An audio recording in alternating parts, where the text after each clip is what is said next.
Well, as you can see, I'm here at my home office in Phoenix, Arizona, getting ready to leave for Nashville, Tennessee. I'll have some great things to report to you about what happened in Nashville. It's always an exciting time there.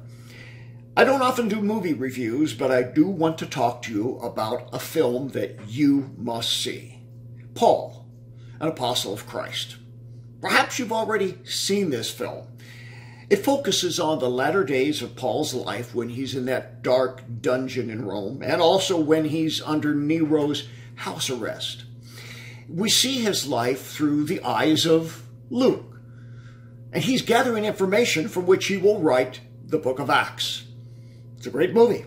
It's gritty. It's biblically accurate. It avoids a lot of the melodrama of most Christian films. You got to see it. But I want to say it concerns me that in some ways this movie has gutted the gospel. Oh, it's a great script. They marvelously weave in and out of the writings of Paul's epistles, the words that he spoke and believed, and they make it part of the casual conversation. And there's some great moments in Paul's life, like that epiphany on the road to Damascus. But there are some significant parts missing. And I think it was rather intentional. For example, I know you can't convey everything in Paul's life, and they had to pick and choose certain things. But why avoid that great passage in Ephesians chapter 6 about spiritual warfare, the armor of God, and wrestling with principalities, powers, the rulers of darkness of this world, and spiritual wickedness in the atmosphere?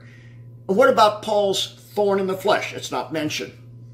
Would it be too uncomfortable to talk about a messenger of Satan, about Paul being spiritually oppressed and tormented by demons, even though he's a great man of God?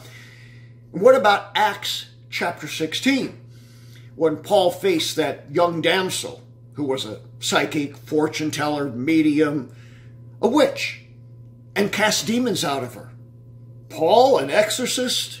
Oh my, that would upset the Christian public in North America. I think some of that was deliberately left out.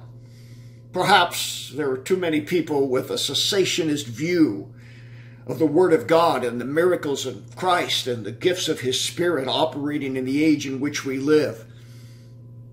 I suggest, if you think this was a great film and my idea that the gospel was gutted, take another look at Mark the 16th chapter in the Great Commission. It's very clear. The integrity of the gospel is established through the casting out of demons. Yes, I think the gospel has been gutted in this movie, even though it's a great film and I want you to see it. And isn't it interesting? It's all about the way Luke sees Paul in his last days. And yet Luke is the one who said in chapter 4, verse 18, quoting from Isaiah, "The Spirit of the Lord is upon me.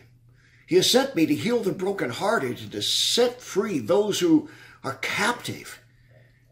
Well, Paul lived and died for the things that were essential to the gospel of Jesus Christ. Deliverance is one of them. And it's simply not fair to take it out, omit it, and in the process, gut the gospel.